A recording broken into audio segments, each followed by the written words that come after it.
Hey everyone, so today I'm going to bring you Wolf Winter by Cecilia Ekback. She's a Swedish Canadian author, and the book is sort of a historical mystery. I've seen it called Swedish Gothic fiction, and it is set in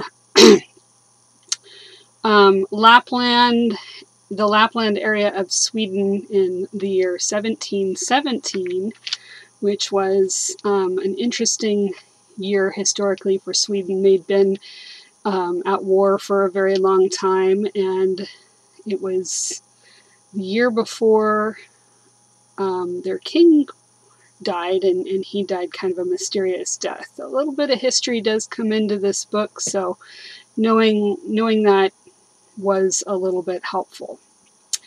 So Ekback describes her book as, and I thought this was a really awesome description, so I'm sharing it here. She says, a wolf winter is a moment in our lives when we confront our very darkest thoughts. And that is really perfect for this book because it is very much about some dark moments. In the book, it's told from the perspective of three different people. A woman who is a settler in the Swedish Lapland area, and she and her family have just moved into this area, and her daughter, her oldest daughter, she has two daughters, and then the priest of the local village, who's the new priest in town. So those are your three narrators, and they're all dealing with some stuff, of course. And the book starts out with, as these things do, a murder, and follows sort of the investigation of that murder, but that just kind of is the background that holds together these three lives. So overall, I would say this book is one about fear and belief, not faith so much as just what we believe about the world, about ourselves, about each other, and our struggle for survival, because they have to survive one of the worst winters of the time. There's definitely a conspiracy going on. I'm not going to tell you anything more than that about that particular part.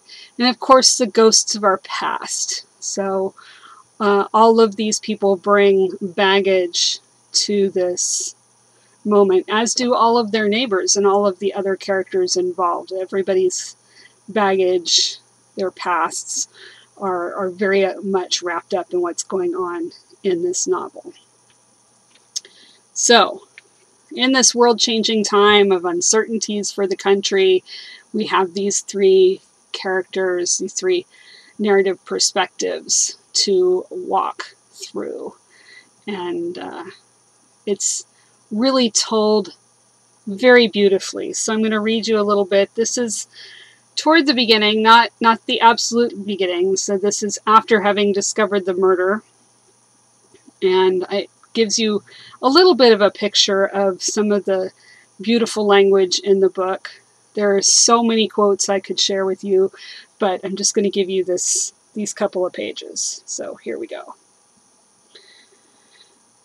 The three of them rolled the body into the cloth. Heavy and spoomy, it crawled and came undone in their hands.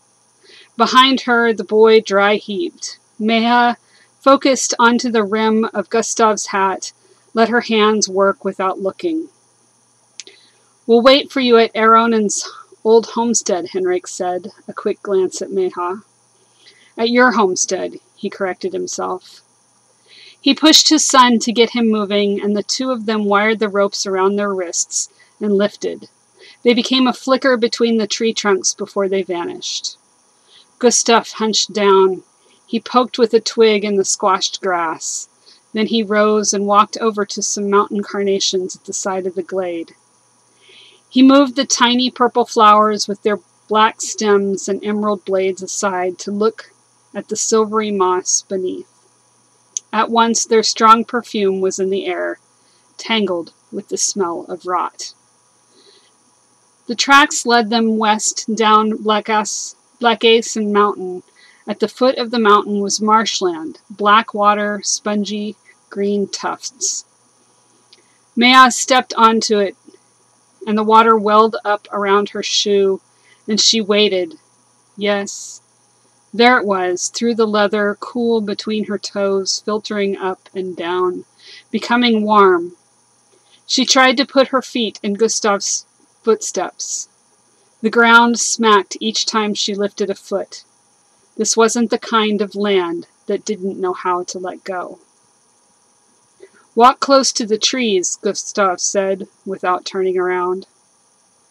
She did as he said, kept so close her sides scraped the bark, felt their roots under her feet and all the other that yielded. The marsh water was not always black. Sometimes it wore a large sheet of silver. Sometimes it mirrored what was above. Then the sun came out, and it pretended to be blue. On the other side of the swamp, the ground was dry, rosy with lap heather. Why did the boy say the mountain took him? She asked. Gustav bent down to study the twigs on the ground.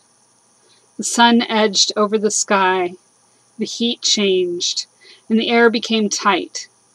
It pressed 2 thumbs against her temples. She would get a headache. At this time of year, light won over time. Only the change in sounds and the detachment of the sun told her that evening had fallen, and then when night had come. Are the tracks easy to follow? She asked. Gustav stopped. He waited so long before answering, she assumed he wouldn't. Yes, he said at last. He's not trying to hide. How long ago? The tracks are a few days old. He rubbed his chin. We'll stop here, he said. The beast is long gone. Yet they stood for a while and stared in among the trees before them. When they turned around, clouds were building a stack at the horizon. There would be a storm. Milk blue and sticky yellow, the clouds swelled and stirred like unfinished business.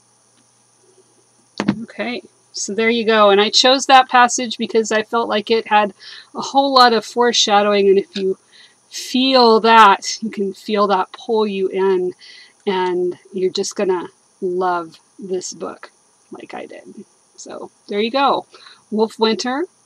And don't forget to like and share and subscribe. Give me some comments down below. I'd love to hear if you've read this book. If you do read this book, come back and let me know how you liked it. What should I read next? Give me some suggestions. I'd love to hear from you. So until next time, I'll see you around.